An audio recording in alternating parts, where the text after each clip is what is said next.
Assalamualaikum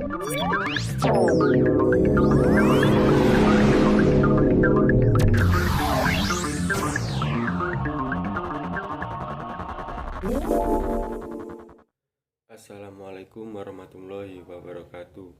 Saya Ahmad Hoirul Adian, NIM 20410501098 dari kelas Perbankan Syariah 3. Di sini saya akan menanggapi materi yang telah dijelaskan oleh Bapak Abdul Wadud Nafis, yaitu tentang konsep dasar ekonomi Islam. Sebelum membahas tentang dasar-dasar ekonomi Islam, kita perlu mengetahui tentang apa sih ilmu ekonomi itu.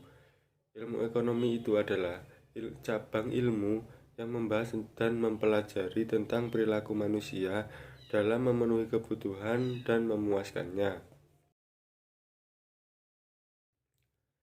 Setelah kita memahami tentang apa sih itu ekonomi, sekarang kita akan melanjutkan yaitu ekonomi Islam. Ilmu ekonomi Islam ini merupakan lanjutan dari ilmu ekonomi yang telah kita bacakan definisinya tadi. Sekarang ilmu ekonomi Islam itu apa sih?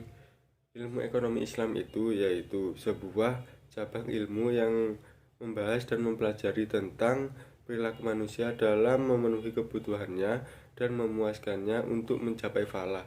Falah yang dimaksud adalah untuk mencapai kebahagiaan zahir dan batin. Tentunya dalam ekonomi Islam kita didasarkan oleh prinsip-prinsip dan nilai-nilai yang terdapat pada Al-Quran, Sunnah, Ijma', dan Qiyas. Setelah kita memahami tentang definisi-definisi dari ekonomi dan ekonomi Islam, di sini ada perbedaan antara ekonomi Islam, ekonomi kapitalis, dan ekonomi sosialis. Dari ketiganya memiliki 5 perbedaan yang dimana saya akan menjelaskan tentang ekonomi Islam terlebih dahulu. Ekonomi Islam ini bersumber dari Al-Quran, Sunnah, dan ijtihad ulama, dan kompetensinya dikontrol secara syariat Islam, dan pengakuan kepemilikannya yaitu secara individu dan umum secara nisbi, dan kesejahteraan bersifat jasmani dan akal. Dan yang kelima, mekanisme pasar bekerja menurut maslahah.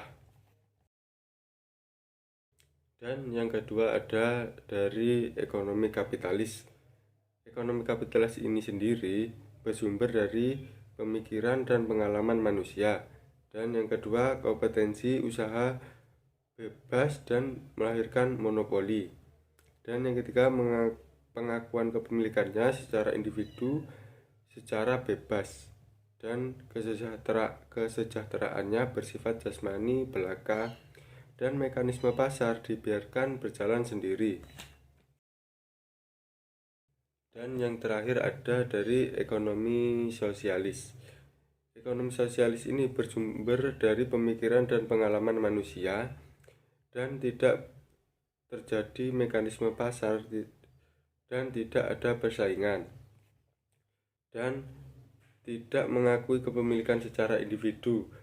Semua alat produksi yaitu milik umum, dan kesejahteraan bersifat jasmani belaka, dan perekonomian dijalankan lewat perencanaan pusat oleh pemerintah.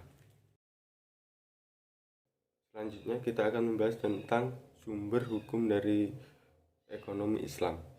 Sumber hukum ekonomi Islam itu terdiri dari 4 sumber. Yang pertama yaitu ada Al-Quran, dan yang kedua ada As-Sunnah, dan yang ketiga ada Al-Ijma', dan yang terakhir ada Al-Qiyas.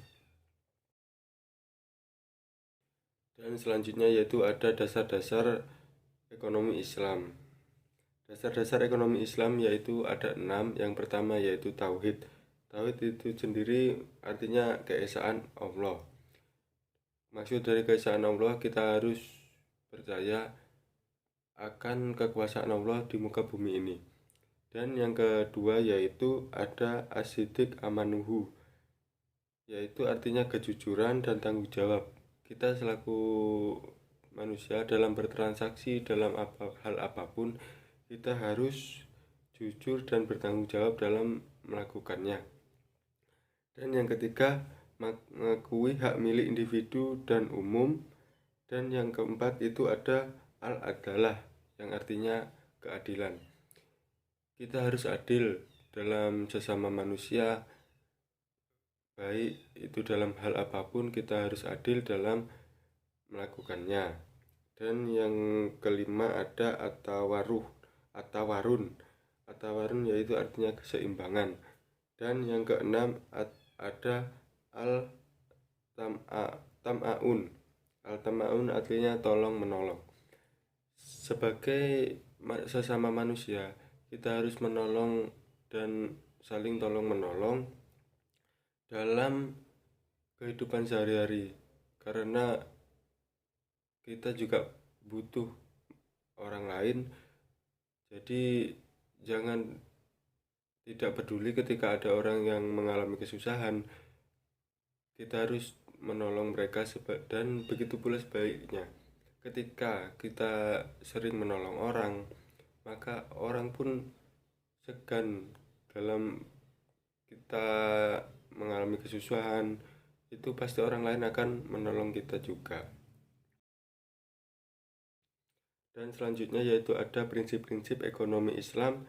Prinsip ekonomi Islam ini bebas dari maghrib, dan ada 3 prinsip dari ekonomi Islam, yaitu yang pertama maisir, penjelasan yang terakhir yaitu sifat judi ada, dan yang kedua ada horor tentang yaitu sifat tipu menipu, dan yang terakhir ada karakteristik ekonomi Islam, yaitu yang pertama ekonomi Islam terikat dengan akidah, syariah, dan akhlak.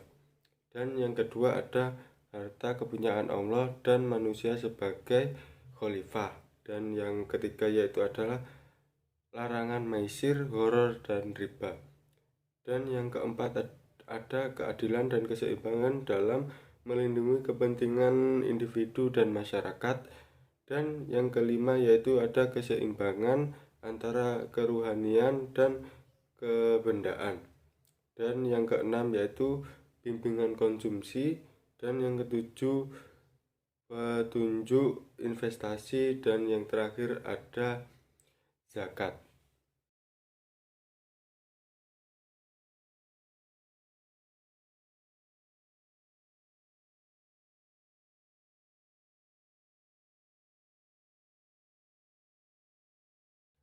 Sekian penjelasan dari saya tentang dasar-dasar ekonomi Islam.